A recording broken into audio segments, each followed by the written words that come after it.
आपको याद होगा 2019 और 2020 इंडियन सुपर हीरोज फिल्म के अनाउंसमेंट के लिए कितना शानदार समय था। हर महीने कोई न कोई किसी न किसी सुपर हीरो फिल्म का अनाउंसमेंट करता ही रहता था। यही एक समय था जब याली ड्रीम क्रिएशन के रक्षक का भी अनाउंसमेंट हुआ। फिर एक अमेरिकन सुपर हीरो फैंटम के इंडियन वर्जन की भी बात हुई थी। अली अब्बास जफर ने मिस्टर इंडिया को लेकर आया तो ऋतिक रोशन ने भी क्रिश 4 का अनाउंसमेंट कर डाला और भी ऐसे बहुत से हुए। पर जैसा जैसा समय बीतता गया हमें बस इसके डिले या फिर कैंसिल होने की खबर ही मिलते गई। सो आज के इस वीडियो में हम उन्हीं सारी मूवीज की लिस्ट एक बार फिर से देखेंगे दोस्तों, और उनके डिले या फिर कैंसिल होने का कारण भी जानने की कोशिश करेंगे। तो मैं हूं आपका होस्ट प्रणय और आप देख रहे हैं सुपर पॉप कल्चर।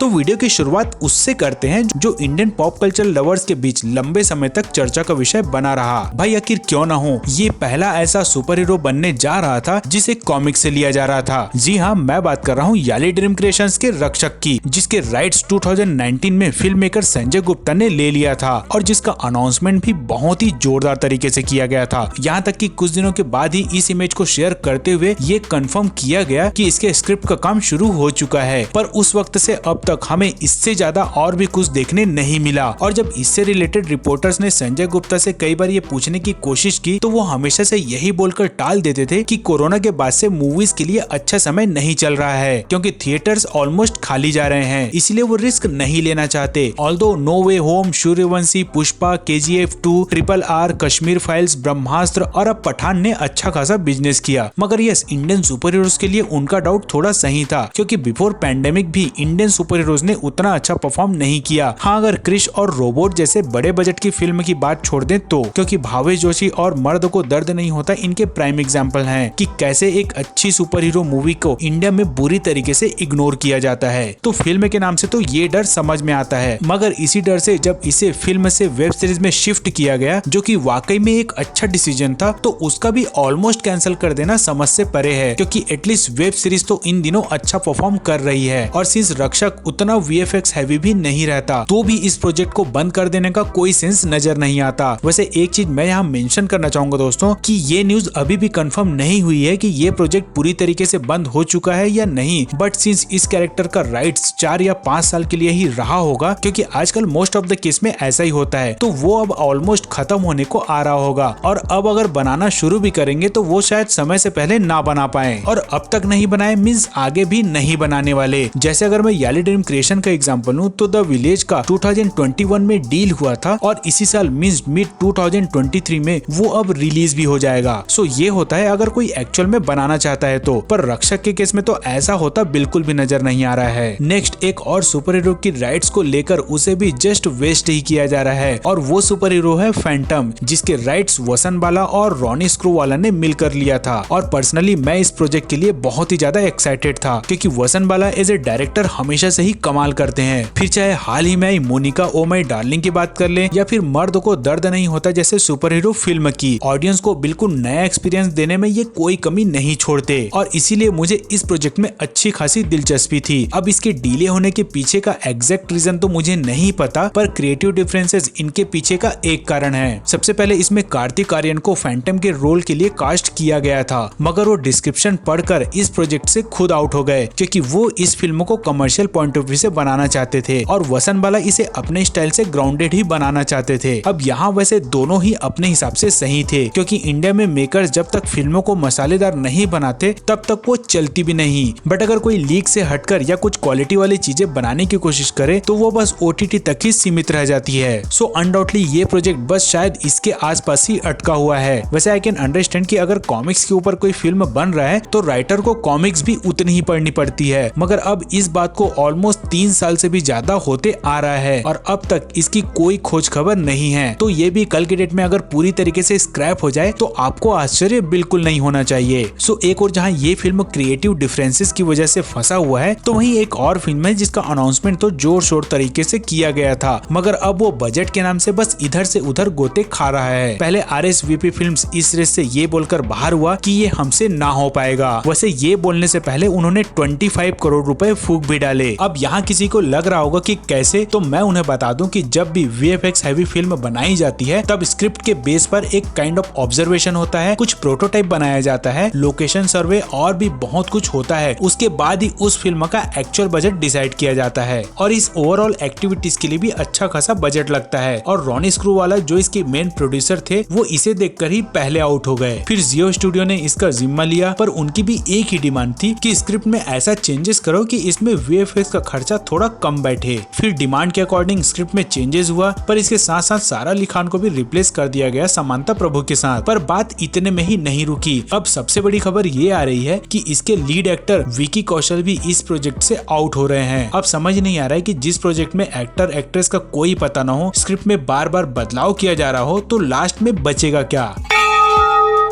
मुझे तो लगता है कि ये प्रोजेक्ट अब जियो स्टूडियो के हाथ से निकलकर बालाजी टेलीफिल्म्स के हाथों तक पहुंच जाएगा और फिर एकता कपूर इसे कभी अश्वत्थामा भी इमॉर्टल था नाम का डेली सोप सीरियल बना देगी। तो आदित्य धर के इस प्रोजेक्ट के लिए तो प्रोडक्शन हाउसेस के बीच में धर पकड़ चल सकती है, मगर thankfully Krrish franchise Hrithik Roshan family के पास ही है और ये इस फैमिली के बाहर कभी नहीं जाएगा। मगर इसके बावजूद भी लंबे समय से हमें इसके बारे में केवल अनाउंसमेंट ही सुनने मिल रहा है। सबसे पहला अनाउंसमेंट 2014 में किया गया कि भाई क्रिश 4 आएगा। फिर 2016 में भी कुछ ऐसी चर्चा जोर पकड़ने लगी थी। फिर 2018 में भी वही राग अलापा गया। 2020 में तो बकायदा एक छोटा सा क्लिप जारी करके बताया गया और अब ये बोला जा रहा है कि आएगा तो जरूर, मगर फिलहाल कुछ टेक्निकल इशू आ गया है जो ईयर एंड तक सॉल्व होगा।